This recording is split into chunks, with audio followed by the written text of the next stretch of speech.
नमस्कार बंधुरा आमी ऋतुपर्णा आमार ऋष्टिस चैनेले तोमादेर प्रत्येकके जानाई स्वागत। आज के तोमादेर साथे काकरोलेर एकटा सहज रेसिपि शेयर करब। अनेकेई काकरोल खेते पछंद करे ना, जारा खेते चान ना ताराओ एकबार एई रेसिपिटी ट्राई करे देखो, अवश्यई भालो लागबे। चलो आर देरी ना करे रेसिपिटी स्टार्ट करी। এই রান্নার জন্য আমি কাঁকরোল নিয়েছি একটা আলু, একটা পেঁয়াজ, একটা টমেটো আর কিছু কাঁচা লঙ্কা। সেগুলো এরকম আমি পরিষ্কার করে এইভাবে কেটে নিয়েছি। গ্যাস অন করে কড়াই বসিয়ে দিয়েছি। কড়াইতে আমি দিয়ে দিয়েছি 2 চামচের মতন সরষের তেল, একটা শুকনো লঙ্কা ছিঁড়ে দিয়ে দিলাম, অল্প পরিমাণে গোটা জিরা দিয়ে দিলাম, হাফ চামচ পরিমাণে কালো জিরা দিয়ে দিলাম আর একটা চেরা কাঁচা লঙ্কা এর মধ্যে দিয়ে দিলাম। সব কিছু 1 মিনিটের মতন প্রথমে ভেজে নিচ্ছি।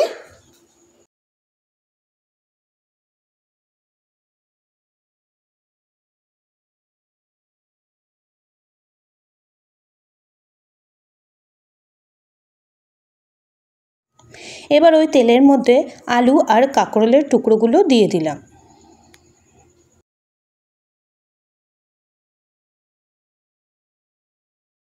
মিডিয়াম ফ্লেমে আলু ও কাঁকরোলগুলো 2 মিনিট প্রথমে হালকা একটু নেড়েচেড়ে নিচ্ছি।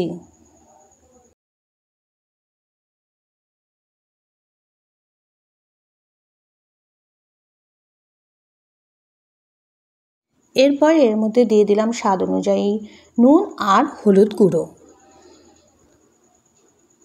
নুন আর হলুদ গুঁড়ো দিয়ে দেওয়ার পর গ্যাসের ফ্লেম বাড়িয়ে দিয়ে কাঁকরোল আর আলুগুলো 3 থেকে 4 মিনিট এভাবে নেড়েচেড়ে ভেজে নিচ্ছি।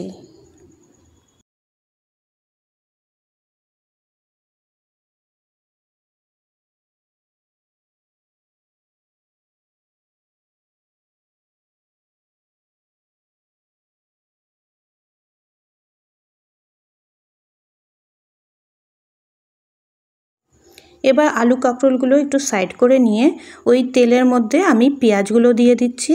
বন্ধুরা চাইলে এই সময় সামান্য পরিমাণে তেল একটু দিয়ে দিতে পারো। পেঁয়াজগুলো দিয়ে দেওয়ার পর পেঁয়াজগুলো একটু ফ্রাই করে নিচ্ছি। এরপর সব উপকরণ একসাথে মিশিয়ে নিলাম। আলু, পেঁয়াজ আর কাঁকরোলগুলো একসাথে মিশিয়ে এবার ভেজে নেব 2 মিনিটের জন্য।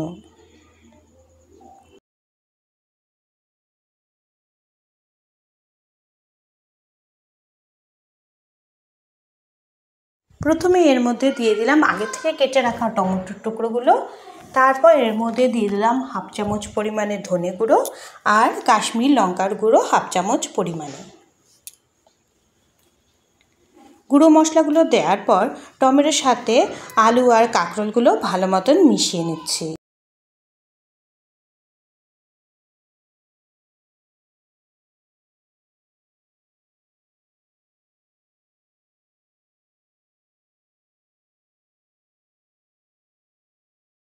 ভীষণ সহজ এই রেসিপি আর ঝটপট তৈরি হয়ে যায়। একবার তোমরা রেসিপিটি কিন্তু বন্ধুরা অবশ্যই বাড়িতে ট্রাই করে দেখো। আমি সব কিছু ভেজে নেওয়ার পর ওর মধ্যে 2টো কাঁচা লঙ্কা দিয়ে দিলাম। গ্যাসের ফ্লেম একদম লো করে নিয়ে ঢাকা চাপা দিয়ে 2 থেকে 3 মিনিটের জন্য রেখে দিলাম। 2 থেকে 3 মিনিট পর কভার সরিয়ে নিচ্ছি। হালকা নেড়ে চেড়ে নিয়ে ওর উপর দিয়ে ছড়িয়ে দিচ্ছি একদম সামান্য পরিমাণে গোলমরিচের গুঁড়ো। গোলমরিচ গুঁড়ো দেওয়ার পর সব কিছু ভালো মতন মিশিয়ে নিচ্ছি। একবার চেক করে নিব আলু আর কাঁকরোলগুলো ঠিক মতন রান্না হয়েছে কিনা।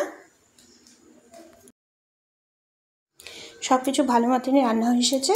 এবার আমি গ্যাসের ফ্লেম অফ করে দিচ্ছি। বন্ধুরা আলু কাঁকরোলের রেসিপি আমার তৈরি।